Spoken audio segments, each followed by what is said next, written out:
Hallelujah. कितने लोग आज खुश हैं? क्यों? वजह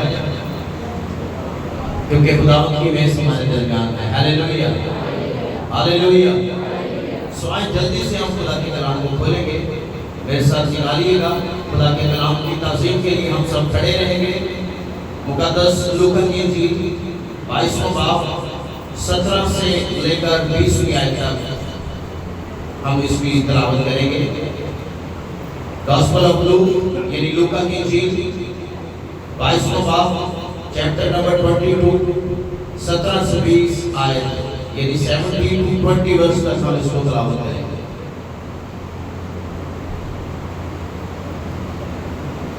हवाला मिल गया सबको? यस। फिर उसने प्याला लेकर शुक्र किया और कहा, इसको लो, इसको लेकर आपस में बांट लो, क्योंकि मैं तुमसे कहता हूं कि अंगूर का शीरा अब से कभी न पीऊंगा जब तक खुदा की बादशाही न आ ले। फिर उसने रोटी ली और शुक्र करके तोड़ी और ये कहकर उनको दी कि ये मेरा बदन है जो तुम्हारे वास्ते दिया जाता है, मेरी यादगारी के लिए यही किया करो। और इसी तरह खाने के बाद प्याला ये कहकर दिया कि ये प्याला मेरे उस खून में नया आहद है जो तुम्हारे वास्ते बहाया जाता है। खुदावंद के पाक नाम के पढ़े, सुने और समझे जाने पर खुदावंद की बरकत हो। आए अपनी जगह पर बैठेंगे, तशरीफ रखेंगे और अपनी आंखों को एक लम्हा के लिए बंद करें। Thank you Jesus. खुदावंद आसमानी बाप यीशु के नाम हम सब के लिए इस कलाम को आसान करना, ताकि हम इसको बेहतर तौर पर समझ सकें, जान सकें और खुदा पाक का ये कलाम 100 गुना हमारी जिंदगी में फल लाए और हम तेरे बेटे यीशु मसीह के बदन और खून को हकीकी तौर पर पहचान सके कि उसने हमारे लिए क्या किया है। खुदा मुझे अपने कलाम को बयान करने की हिम्मत और तौफीक देना, यीशु मसीह के नाम में आमीन। हालेलुया। सब जानते हैं खुदावंद की मेज, इसको मुख्तलिफ नाम दिए जाते हैं। इसको खुदावंद की मेज यानी टेबल ऑफ द लॉर्ड भी कहा जाता है। इसको हम पाक शराकत भी कहते हैं। क्या कहते हैं? पाक शराकत।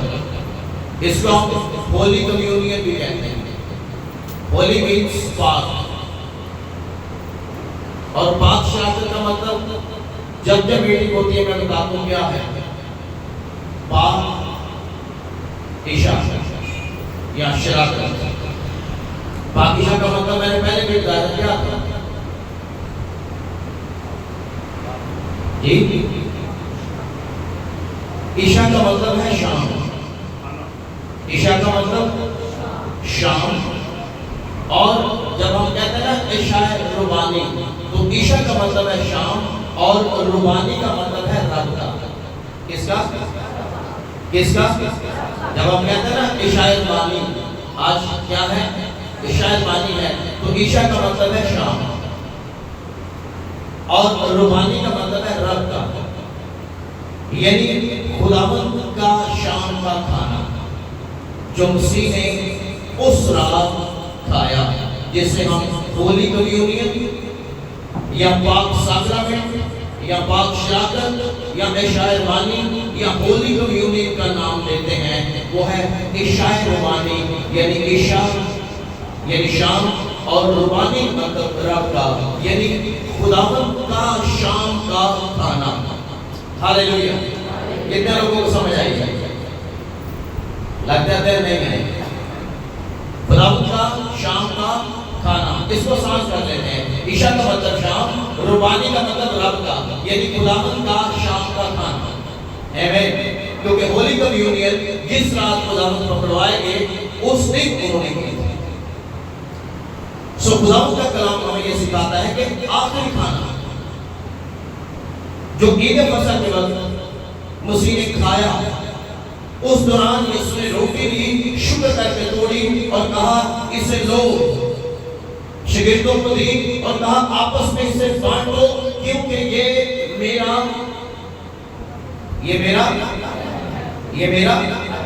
क्या है? हाँ, ये मेरा बदन है। और इसी तरह खाने के बाद उसने प्याला भी लिया और कहा इसे लो, आपस में बांट लो, ये क्या है? ये मेरा खून है, जो इंसान के गुनाहों की माफी, मखलूसी, रिहाई और छुड़ाए जाने के लिए बहाया जाने वाला है। हालेलुया। तो ये इशारबानी है, आखिरी खाना है, और ये मसीह ने तब अदा की जिस रात वो पकड़वाए जाने वाले हैं। और खुदावंद का कलाम हमें सिखाता है कि मसीह ने जब शाम का खाना खाया और उसके बाद बागे गतसमनी में गए, तो वहां से फिर वो गिरफ्तार हुए, पकड़वाए गए। लेकिन उससे पहले मसीह ने इशारबानी लेना ये हुक्म मुकर्रर किया। ये क्या है? अच्छा, ये ऑप्शन नहीं है, ये ऑप्शन नहीं है, ये हुक्म है। जब मसीह ने कहा मेरी यादगारी के लिए ऐसा किया करो, पर ये कमांडमेंट है, ये हुक्म है, ऑप्शन नहीं। मसीह ने खुद कहा कि मेरी यादगारी के लिए ये किया करो। क्या? आज ये चीजें मैं क्या याद कर रहा था जी? खुदावंद यीशु मसीह की उस कुर्बानी को याद दिलाती है जो आज से 2025 साल पहले मसीह ने दी। जो मसीह ने खाना खाया, आखिरी फसह, वो हमें याद दिलाती है कि मसीह किस तरह आखिरी खाना खाकर गिरफ्तार हुए, मसलूब हुए और फिर तीसरे दिन मुर्दों में से जी उठे। हालेलुया। तो ये इशारबानी जो है, ये एक कमांडमेंट है, ये एक हुक्म है, और इसके अंदर एक गहरा मफहूम पाया जाता है। जब आप इससे मुतालिया करते हैं तो रूह को जोड़ के रख देता है। क्यों? वजह क्या है? वजह ये है कि ये यहूदियों की ईद फसह है। यहूदी ईद फसह बड़े जोश और जज्बे से मनाया करते हैं, और ईद फसह उनके लिए बहुत बड़ी ईद थी। और खुदा ने खुद कहा था कि इसे ईद की यादगारी के तौर पर मनाओ। क्यों मनाना? वजह क्या किसी को याद है क्यों मनाना? ईद फसह यहूदी क्यों मनाते हैं? यहूदी ईद फसह क्यों मनाते हैं जी? हाँ, मिस्र से निकले थे। और यहूदी ईद फसह क्यों मनाते थे? वजह क्या थी? यहूदी ईद फसह इसलिए मनाते थे जो मिस्रियों पर आखिरी आफत नाज़िल हुई, वो कौन सी थी? लौटे मारे गए। कौन मारे गए? लेकिन कलाम कहता है कोई वबा यानी मौत या हलाक करने वाली कोई भी चीज कौम बनी इस्राएल के दरवाजों से अंदर नहीं गई। वजह क्या थी? वजह ये थी कि दरवाजों पर बर्रे का फूल लगा हुआ। हालेलुया। अच्छा, ये जो ईद थी ये इनका फीस्ट था। क्या था? हाँ, ये बहुत जोश और जज्बे से मनाते थे।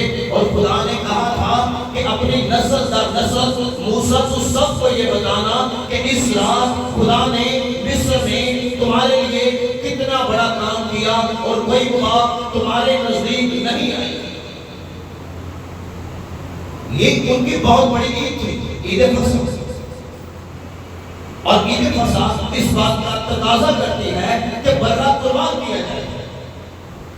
ईद फसह कुर्बानी मांगती है, क्योंकि जिस रात कौम बनी इस्राएल मिस्र से निकले बर्रे ज़बह किए गए। जिस रात को निकले दरवाजों की चौखटों पर ब्लड लगाया गया, खून लगाया गया और खून के वसीला से रिहाई हुई है। खुदा ने मूसा को क्या हुक्म दिया? खुदा ने कहा जब मौत का फरिश्ता निकले तो कोई बंदा गली में या दरवाजे पर खड़ा हुआ मोहल्ले में नजर नहीं आना चाहिए। क्यों? वजह खुदा ने कहा अंदर रहें। और निशान क्या दिया? खून। हालेलुया। क्या दिया? खून। अच्छा, फरिश्ता ये नहीं देखेगा अंदर कौन है, फरिश्ता सिर्फ ये देखेगा कि दरवाजे पर खून है या नहीं है। आज भी मसीह ये नहीं देखेगा कि ये कौन सी कौम, कौन से कबीले का है। मसीह सिर्फ अपना खून देखेगा जो कलवरी के मुकाम पर बहाया गया था। Hallelujah, hallelujah. ये तालियां बड़ी टिलियां साइड ठीक है।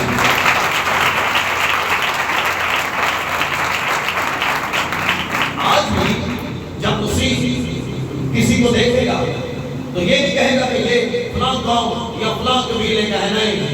अगर उसने मसीह को कबूल किया है तो मसीह का खून उस पर आ गया है और मसीह अपने खून को देखता है। हालेलुया। कौम बनी इस्राएल जब निकली तो बर्रों के खून देखेंगे। ठीक उसी टाइम में मसीह यीशु ने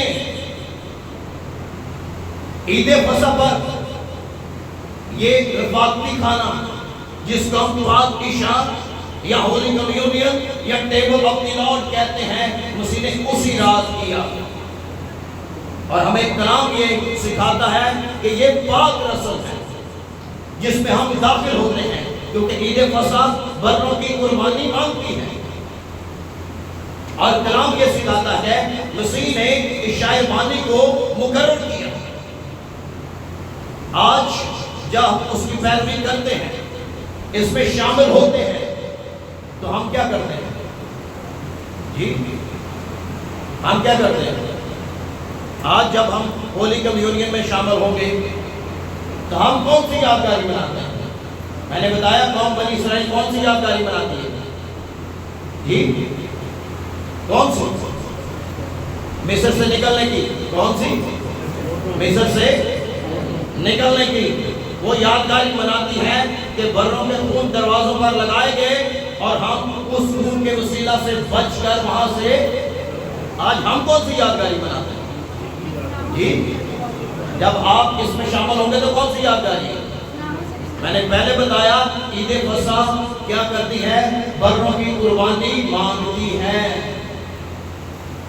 और जब मसीह ने ये जान लिया कि ये मेरा वक्त आ गया है, पूरा हुआ, तो लिखा है मसीह ने अपने शागिर्दों के साथ आखिरी फसह की। कौन सी फसह?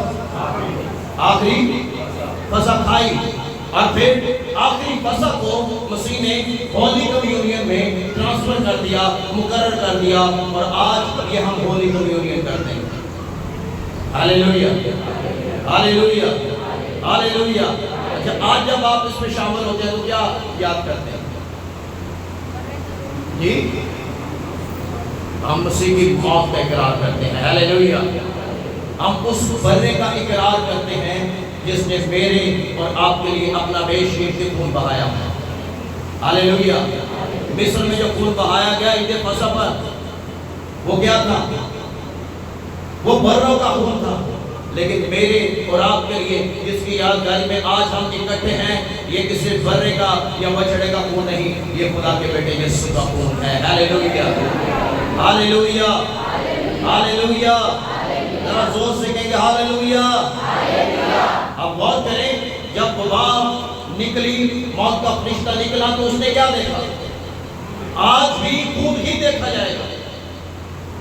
जब खुदावंद यीशु मसीह को आप कबूल करते हैं, उसके खून से धुलकर पाक हो जाते हैं, तो खुदावंद आप पर अपने बेटे यीशु के खून को ही देखता है, क्योंकि यीशु का खून है जिसने हमें बचाया, छुड़ाया है और मखलूसी दी है। इस वजह से ईद फसह जो है ये बड़ी खास ईद मनाई जाती है यहूदी दस्तूर के अंदर। लेकिन हमारे लिए क्या है? हम ईद फसह नहीं, हम पाक की शाम मनाते हैं। हालेलुया। खुदावंद की मेज का जश्न मनाते हैं, क्योंकि उसने हमें क्या दिया है? उसने हमें अपने खून के वसीला से छुड़ाया है। हम बचा लिए गए हैं, छुड़ा लिए गए हैं। अगर आप चाहते हैं इसका बैकग्राउंड, तो हवाला लिखे अपने पास, खरूज की किताब 12वां बाब, इसको घर जाकर पढ़िए। इसके अंदर ईद फसह के सारी बातें लिखी है कि किस तरह मनाना चाहिए। हर एक शख्स बर्रा ले, अपने घर के मुताबिक, अपने खानदान के मुताबिक लिया जाए, और फिर उसे अपने खानदान के साथ खाए, उसे अपने खानदान के साथ। लेकिन गौर करें, मसीह ने अपने घराने के साथ, अपने खानदान के साथ नहीं खाया। किसके साथ खाया था? जी, तो मसीह का खानदान कौन है? मसीह का खानदान कौन? मसीह का खानदान कलीसिया है। हालेलुया।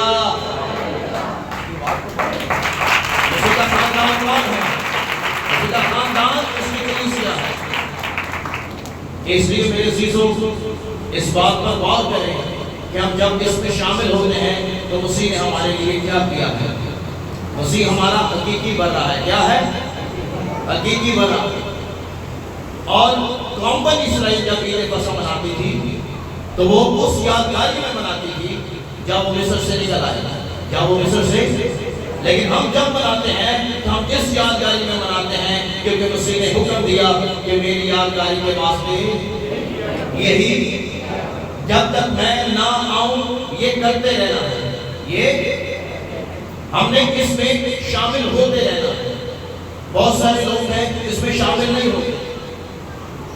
जिसने तौबा की है, बपतिस्मा ले लिया है, उसका इसमें शामिल होना बहुत ज्यादा जरूरी है। अगर कोई शामिल नहीं होता तो मैं आपको बताऊं वो सजा पाएगा। जब हम कहते हैं ना कि शायद बानी, तो इसका मतलब है हम इसमें शरीक होते हैं, हम इसमें शरीक होते हैं। ये मसीह के साथ हमारी शराकत है। जब आप प्याले में प्याला लेते हैं, रोटी लेते हैं, तो आप मसीह के साथ शरीक होते हैं। ये आपकी मसीह में शराकत है। बहुत सारे लोग साल चर्च नहीं जाते, वो कैसे मसीह में शरीक होंगे?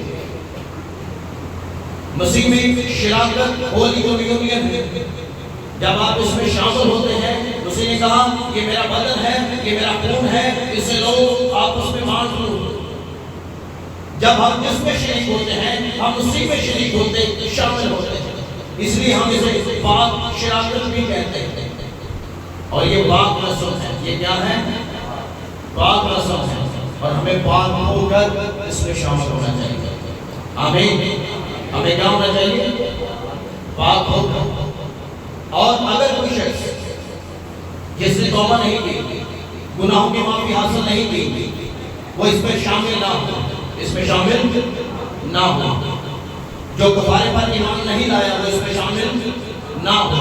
कलाम कहता है अगर आप ऐसा करते हैं तो इस खाने से आप सजा पाते हैं। क्या पाते हैं?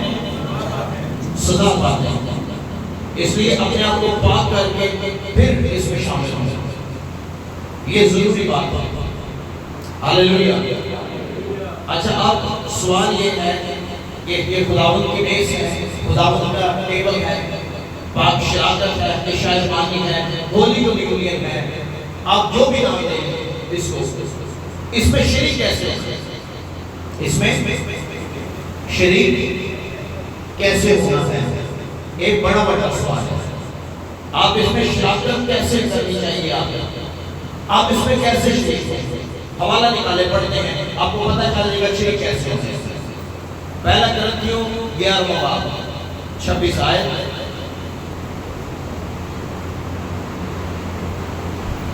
ये शराकत के हवाले से पढ़िएगा जरा। क्योंकि जब कभी तुम ये रोटी खाते और इस प्याले में से पीते हो तो खुदावंद की मौत का इजहार करते हो जब तक वो ना आए। जी, अच्छा, जब कभी तुम ये रोटी खाते हो, जब कभी तुम ये रोटी खाते हो और इस प्याला में से, तो करते क्या? खुदावंद की मौत का इजहार करते जब तक वो। अच्छा, इसका मतलब ये निकला कि जब तक वो ना आए ये करते रहना है। जब तक वो ना आए होली कम्युनियन लेते रहना है, इस पाक रस्म को करते रहना है।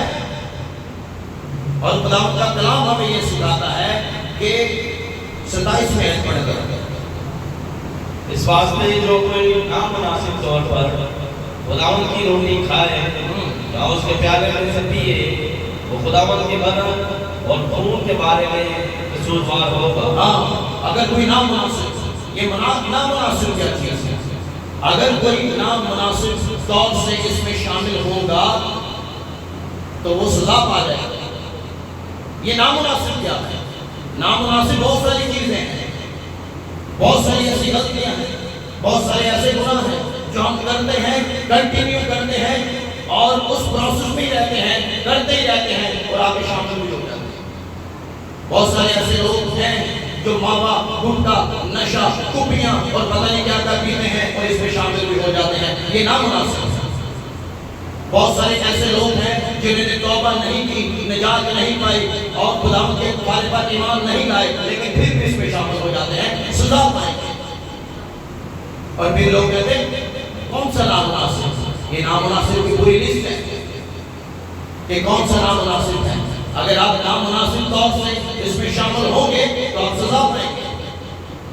इसलिए पालूस रसूल लिखता है, अगर कोई शख्स नामुनासिब तौर से खुदा की रोटी खाए, उस प्याला में से पिए, तो उसके बदन और खून का कसूरवार होगा। इसलिए इंसान अपने आप को जांचे, परखे, चेक करे कि मैं कहाँ हूँ, मैं इसमें शामिल होने के लायक हूँ या नहीं। अगर ऐसी कोई गलती है, कोई खता है, तो शामिल ना हो, सजा पाएंगे। पहले उस गलती को, उस खता को आप दूर करें, उसके बाद ये पाक इशा या पाक शिराकत या होली कम्युनियन में शामिल हो। क्योंकि मसीह ने कहा, जो कोई मेरी रोटी खाता और मेरे खून प्याले में से पीता है, मैं उसे आखिरी दिन फिर जिंदा करूंगा। कितने लोगों ने यूहन्ना की इंजील 6 बाब में पढ़ा? ये वादा है, जो मेरी रोटी खाएगा और मेरा खून पिएगा, मैं उसे आखिरी दिन फिर जिंदा करूंगा, दोबारा जिंदा करूंगा। इससे पहले कि हम सजा पाए, पौल कहता है अपने आप को चेक कर, अपने आप को परख, कहीं तो नामुनासिब तौर से इसमें शामिल नहीं हुआ। बहुत सारे ऐसे लोग हैं जो नामुनासिब तौर से शामिल हो जाते हैं। मैं एक दफा गया की तरफ एक चर्च होली कम्युनियन सर्विस के लिए उन्होंने मुझे बुलाया। मैंने सरमन शेयर किए, जब बादशाह दे रहे थे तो एक लड़का आया, मुंह छुपावा से, तब ये कम वाला सिस्टम नहीं था, प्याले वाला सिस्टम उन्होंने रखा हुआ। उन्हें जब मुंह खोले तो मुंह छुपावा भी से अगला को बात क्यों किया। पहले मेरे दिल में एकदम आया कि इसको मना कर दूं कि मैं तुझे नहीं दे सकता, लेकिन क्यों? वो मेरा चर्च नहीं था, किसी और का चर्च था। उन्होंने कहना चाहिए बाद में गुलाम सुनाना से बुलाया है, सारी कलीसिया अब जान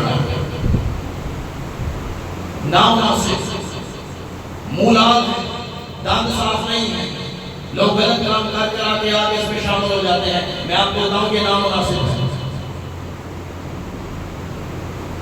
और लोग शामिल होते हैं।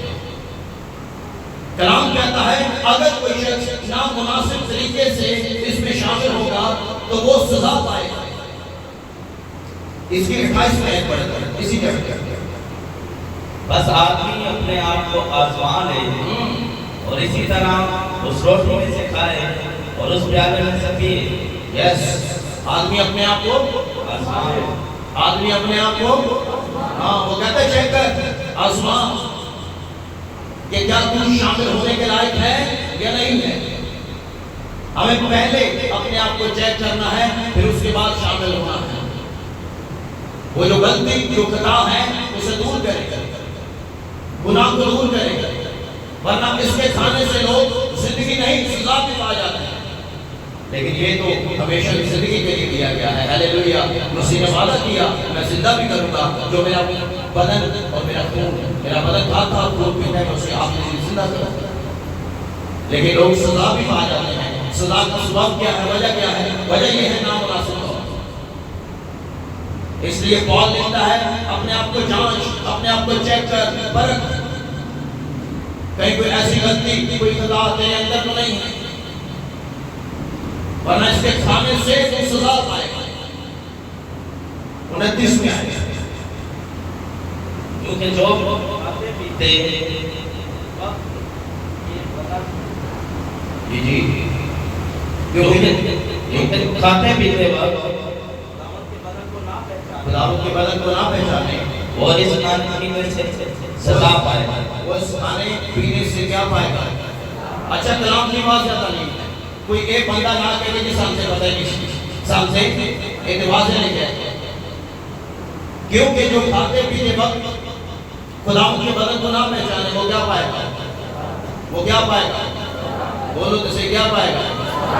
वो क्या पाएगा? हाँ, एक फैसला सा डालना है, शामिल होना है या नहीं होना। अगर होना है तो फिर पूरे तरीके ना होना है, वरना खाने पीने से जिंदगी नहीं बंदा सलाब आ जाएगा।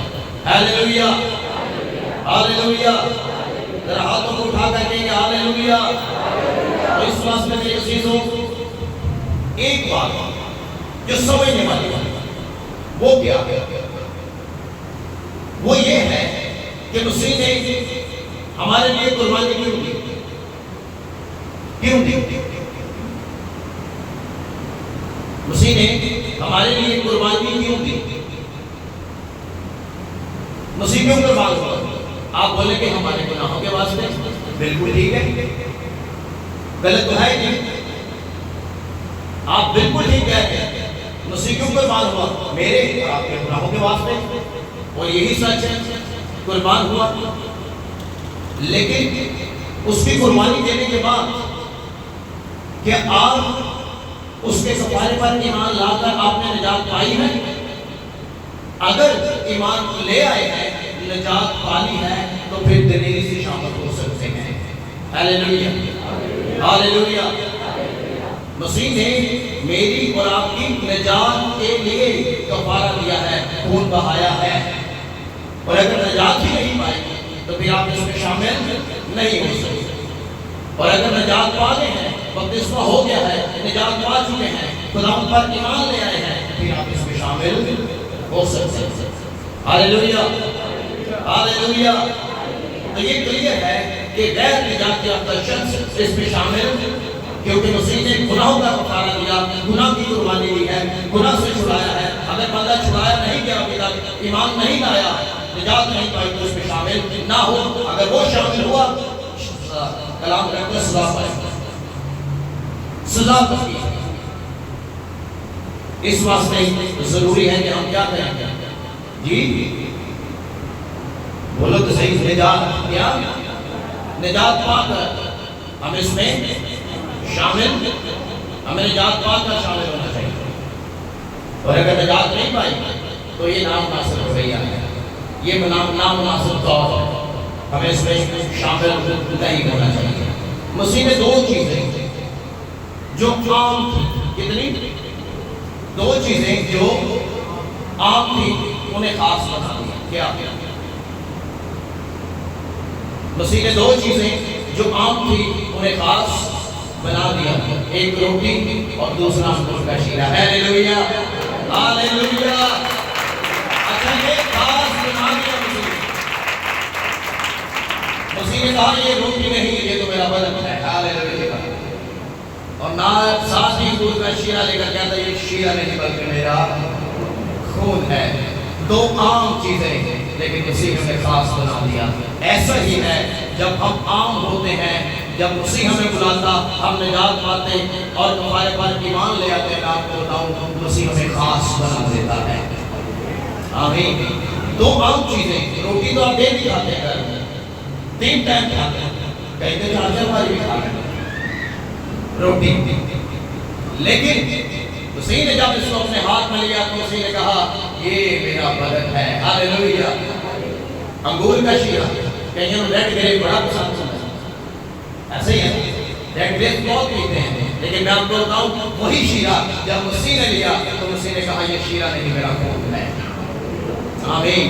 ये खास बना दिया, आम चीज को लेता है और फिर खास बना देता है। आमीन, हालेलुया।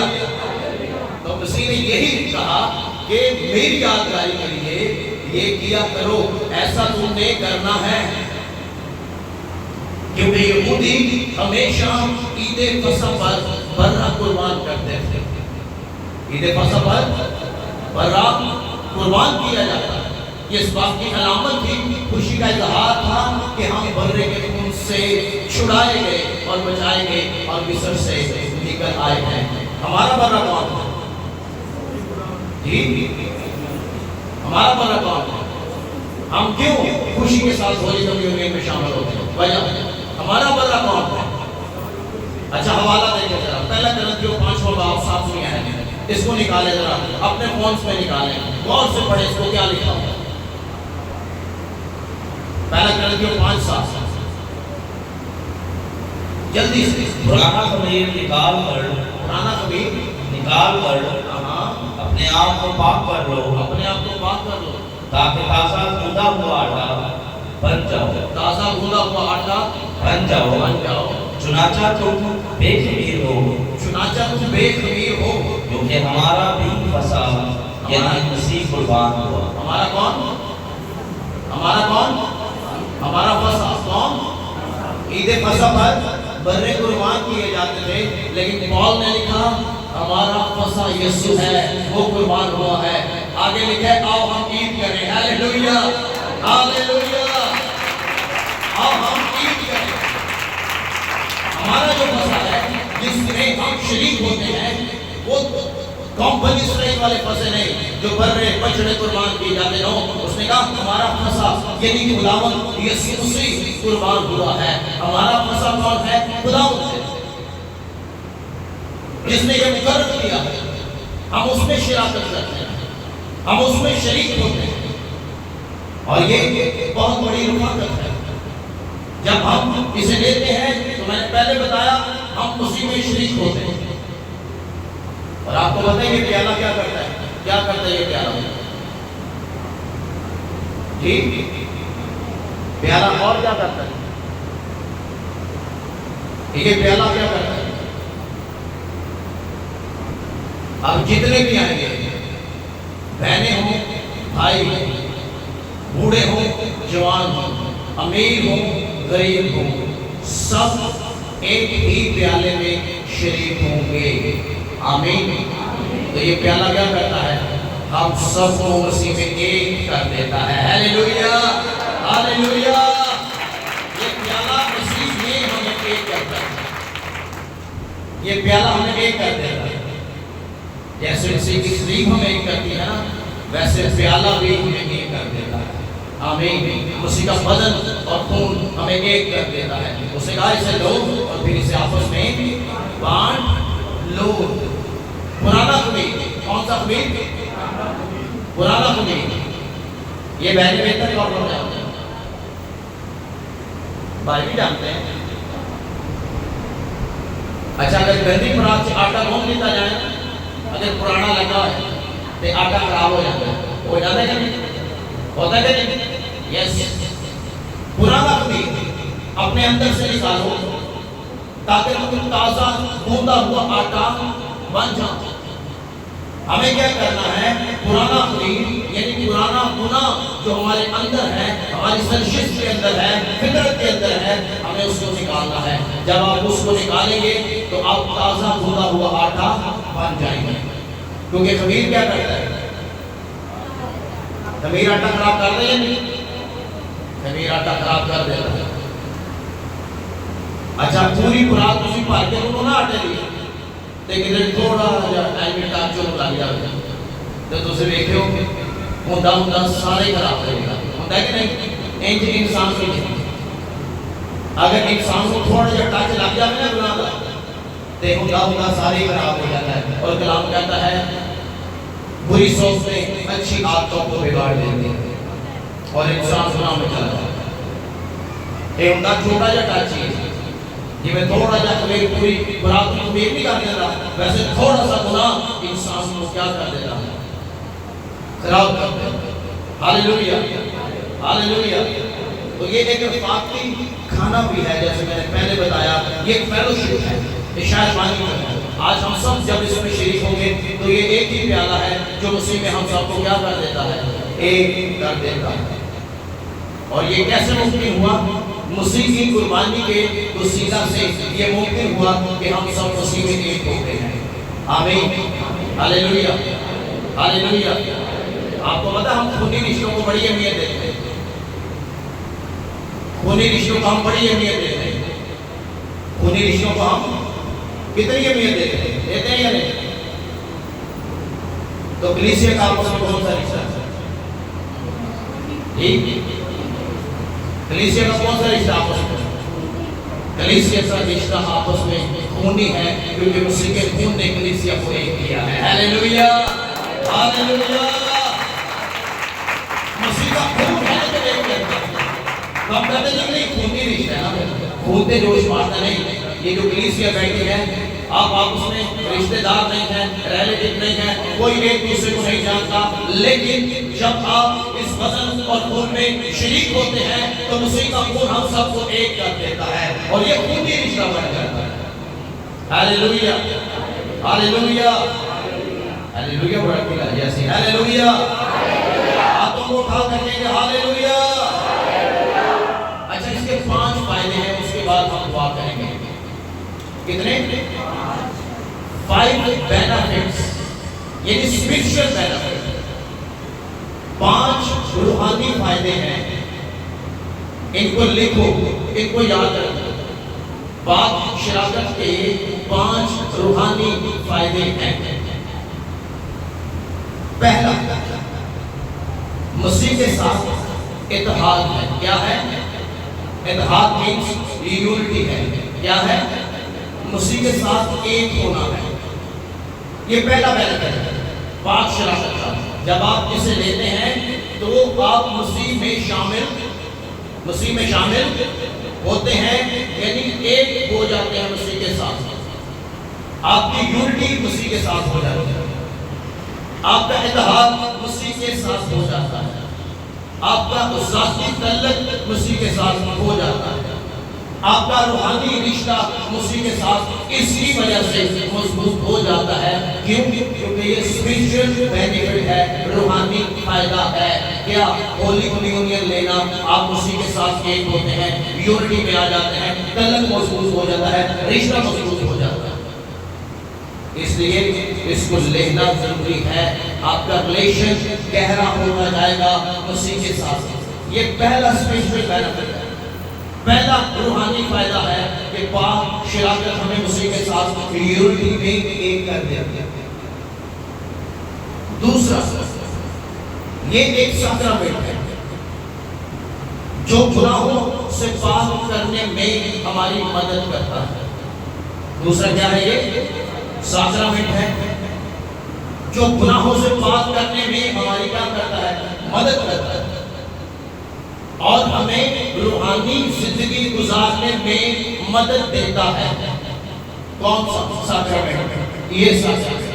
जब आप पाक शराकत में शरीक होते हैं तो स्पिरिचुअल बेनिफिट ये है कि ये हमारे गुनाहों को पाक करने में हमारी मदद करता है और रूहानी जिंदगी गुजारने में हमें मदद देता है। इसलिए इसमें जरूर शरीक हो, इसमें शरीक होना बहुत ज्यादा जरूरी है। अच्छा, कुछ लोग हैं वो सिर्फ होली कम्युनियन वाले संडे चर्च जाते हैं, ऐसे ही है ना, कहते हैं कि आज पाक शराकत है, आज जाने आज बाकी संडे में है, बाकी संडे किसी हैं। कुछ लोग तो कम्युनियन वाले संडे जाते हैं। ऐसा क्यों? मैं आपको बताऊं, हर संडे खुदावंद का है, बल्कि हर Monday, Tuesday, Wednesday, Thursday, Friday, Saturday भी खुदावंद का है। Hallelujah, hallelujah, hallelujah. तो तीसरा स्पिरिचुअल बेनिफिट क्या है? यानी रूहानी फायदा, शैतानी हासिल करने से आप खुदा की मोहब्बत में गहरे तौर पर बढ़ना शुरू हो जाते हैं। जब आप होली कम्युनियन में या पाक शराकत में शामिल होते हैं, खुदा की मोहब्बत गहरे तौर पर आपके अंदर आती है। और सिर्फ खुदा की मोहब्बत नहीं, फिर पड़ोसी के लिए मोहब्बत भी गहरे तौर पर अंदर आएगी। अगर कोई शख्स इसमें शामिल होता है तो उसके अंदर खुदा की मोहब्बत तो आती ही आती है कि वो खुदा से प्यार करता है, लेकिन वो अपने पड़ोसी से भी अपनी मानने को प्यार करता है। हालेलुया। ये केड़े शख्स की गल हो रही है जो इसमें शरीक होता है। स्पिरिचुअल बेनिफिट है, रूहानी फायदे हैं। और चौथा फायदा है, हमारी रूह की परवरिश होती है। क्या होती है? हमारी रूह खुराक पाती है, हमारी रूह रूहानी ग़िज़ा पाती है, इसमें शामिल होती है। और जब आप इसमें शामिल होते हैं, आपकी रूह शादमान होती है। बहुत सारे ऐसे लोग हैं जो आज के लिए नहीं आए, अच्छा उनके दिन में यही होगा, आज बादशाह का संडे था मैं नहीं गया, वो सारा दिन अफसुदा में लेते रोके करता रहेगा। ऐसा ही है ना, एक महीने बाद एक बादशाह का संडे से और भी मिस हो गए। क्यों? हमें बड़ी बाकायदगी के साथ इस साक्रामेंट में शामिल होना है। वजह यह है कि हमारी रूह परवरिश पाती है और हमारी रूहानी तरक्की का ये वसीला बनती है। जब आप कंटिन्यूस में शामिल होते हैं, आपकी रूहानी बढ़ोतरी, आपकी रूहानी तरक्की होती जाती है। Hallelujah, hallelujah. पांचवी चीज, ये मसीह की कुर्बानी है और ये हमें याद दिलाती है कि मसीह मेरे लिए और आपके लिए कुर्बान हुआ है। आमीन, आमीन, हालेलुया। और ये नस्ल इंसानियत के लिए मसीह ने जो अपनी जान दी है, ये उसका वाज़िया और ठोस सबूत है। मसीह ने कहा ये मेरा बदन है जो तुम्हारे लिए दिया जाता है, मेरी यादगारी के लिए ऐसा ही किया करो। और फिर उसने प्याला लिया, उसने कहा ये मेरे उस नए अहद का खून है जो तुम्हारे लिए या बहुतों के गुनाहों के वास्ते बहाया जाता है। जब कभी तुम पियो मेरी यादगारी के लिए ऐसा ही किया। तो ये करना क्या है हमें? ये हुक्म है करने के लिए। ये क्या है? खुदावंद ने हमें हुक्म दिया है कि इसे करते रहो जब तक मैं वापस ना आऊं। तो आज हमने कितनी बातें सीखी? स्पिरिचुअल बेनिफिट बता दें, 5 बातें हमने जी, रूहानी बातें या रूहानी फायदे जो इसको लेने से होते हैं। क्या था? पहला, उसी के साथ एक होते हैं, क्योंकि जब आप इस प्याले में हाथ डालेंगे तो आपकी शराकत उसी के साथ होगी। और दूसरी, ये एक साक्रामेंट है जो आपके गुनाहों को पाक करने में आपकी मदद करता है और फिर रूहानी जिंदगी गुजारने में भी आपकी मदद करता है।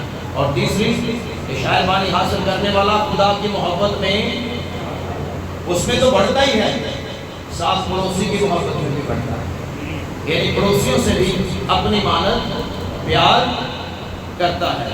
और फिर चौथी बात, आपकी रूह परवरिश पाती है, यानी रूहानी खुराक या रूहानी ग़िज़ा पाती है।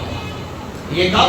जब आप इसमें शामिल होते हैं तो हमारी रूहानी तरक्की भी होती है, हम रूहानी तौर पर बढ़ते भी हैं।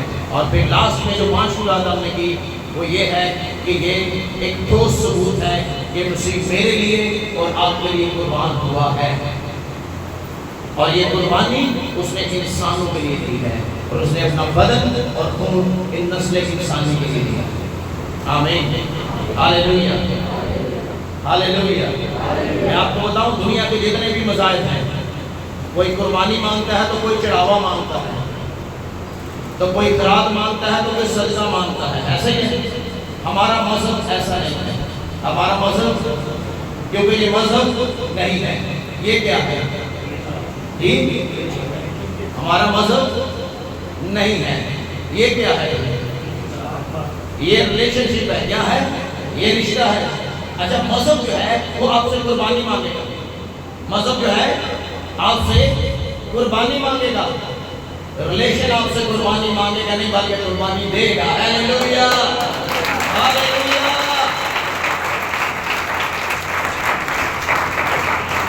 बात समझ में आई? मजहब कुर्बानी मांगता है, लेकिन रिलेशन वो कहते हैं चल ठीक है, कोई गल नहीं, तू बड़ा है, बड़े को कुर्बानी में देनी है। वो जो सबसे बड़ा है उसने छोटों की कुर्बानी दी। Hallelujah, hallelujah. तो इसलिए हमारा जो मजहब है ये मजहब नहीं है, ये एक रिश्ता है, रिलेशनशिप है, जिसमें हम चलते हैं उसी को कबूल करने के बाद। आमीन। सो खुदावंद इस कलाम के वसीला से हम सबको बरकत दें। आए अपनी आंखों को बंद करें और अपने आप को जांचें और परखें और चेक करें अपने आप को। Praise God, hallelujah. कलाम कहता है अगर कोई नामुनासिब तौर से इसमें शामिल होगा तो वो सजा पाएगा। Thank you Jesus.